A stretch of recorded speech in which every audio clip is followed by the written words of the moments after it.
It's May 22nd, 2020.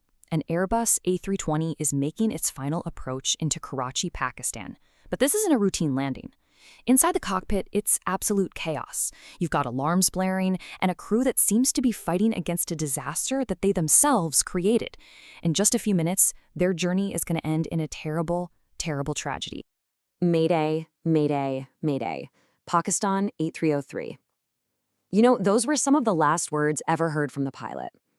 Just seconds after that call, the aircraft carrying 99 people slammed into a busy residential neighborhood, just a stone's throw from the runway. So what happened here? The investigation uncovered just a shocking chain of events. It was a series of human errors so profound that they managed to bypass technology, all the established procedures, and warning after warning.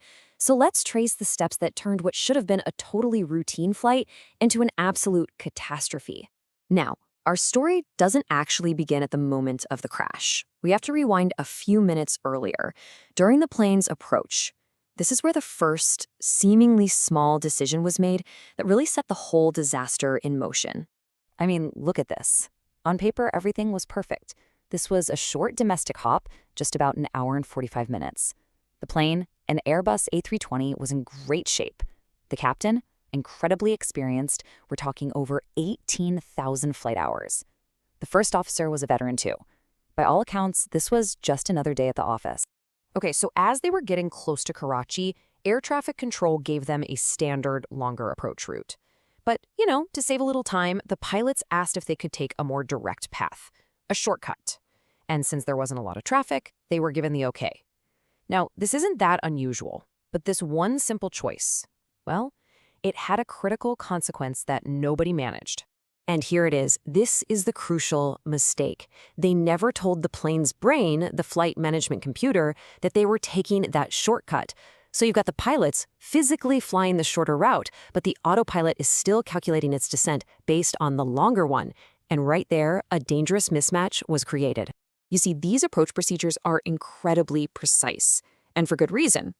By the time they reached a key navigation point called Makali, which is just about 28 kilometers from the airport, their altitude was supposed to be exactly 7,000 feet.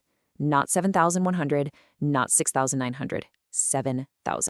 But they weren't at 7,000 feet. They were way up at 10,000 feet, a full 3,000 feet too high. Why? Because the autopilot was still working off that longer route, so it was descending way too slowly for the shortcut they were actually flying. They were now officially high and fast, a really dangerous place to be when you're trying to land a plane. Now, being too high and too fast, that's a problem for sure, but it's a correctable one. What happened next, though, is what turned this manageable issue into a full-blown crisis. A whole series of warnings from both the controllers on the ground and the aircraft itself were just completely ignored. Air traffic control saw the problem on their radar right away. They repeatedly offered the pilots a simple fix. Just do a 360-degree turn and orbit to lose that extra altitude safely.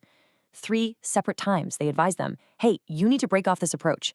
And 3 times the captain refused, just insisting we'll manage. The cockpit voice recorder later gave us this chilling insight into the captain's mindset. He actually said to his first officer, they will be surprised after we land. This wasn't just confidence, it was overconfidence. It sounds like he wanted to prove the controllers wrong, even as the situation in his own cockpit was spiraling out of control. As they were basically diving to lose altitude, the plane itself started screaming at them. First, an overspeed alarm went off. Then, as they got closer to the ground, a new critical warning. Your landing gear is not down.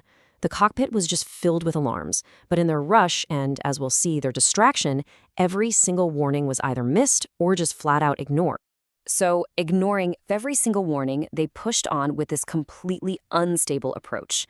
And what happened next wasn't a landing at all. It was a catastrophic impact that crippled the aircraft and sealed its fate. With the landing gear still tucked away, the plane's 2 engines slammed right onto the runway. For 16 seconds, they scraped along the tarmac, sending this huge shower of sparks into the air. Both engines were critically damaged, and they started leaking oil. In the middle of all this panic, the first officer yelled, "Sir, take off!" And the captain made the split-second decision to abort the landing and try to go around for another attempt. And that decision to take off again That was the final fatal mistake. Experts are unanimous on this. If they had just stayed on the runway, even with those damaged engines, emergency services were right there, waiting. The passengers and crew would have almost certainly survived. So now they're back in the air, but with 2 fatally damaged engines. The aircraft was basically a ticking clock. The investigation would later piece together the final powerless moments of Flight 8303. As they were circling around for that second attempt, the inevitable happened. First, the right engine failed. Then, completely starved of oil, the left engine failed too. The A320 was now, for all intents and purposes, a glider.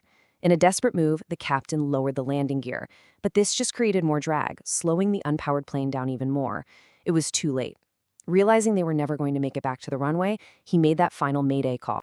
The official report put the primary blame squarely on the flight crew.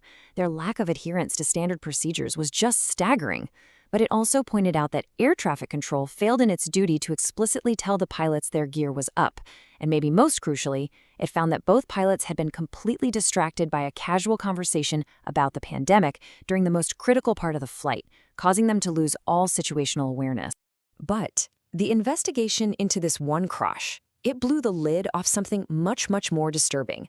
A systemic problem within the airline that can be summed up by this one shocking number. Get this. It was revealed that a stunning 40% of pilots at Pakistan International Airlines held dubious or straight-up fake licenses. Many of them had apparently paid other people to take their certification exams for them. So this crash wasn't just an isolated case of pilot error. It was a symptom of a deeply, deeply flawed system where safety had been completely compromised. The story of Flight 8303 is just such a tragic reminder. You can have the best plane, perfect weather, and a pilot with thousands of hours of experience. But it really forces us to ask, when human factors like distraction and pure overconfidence lead people to ignore every single safeguard we've built, is a tragic outcome all but guaranteed?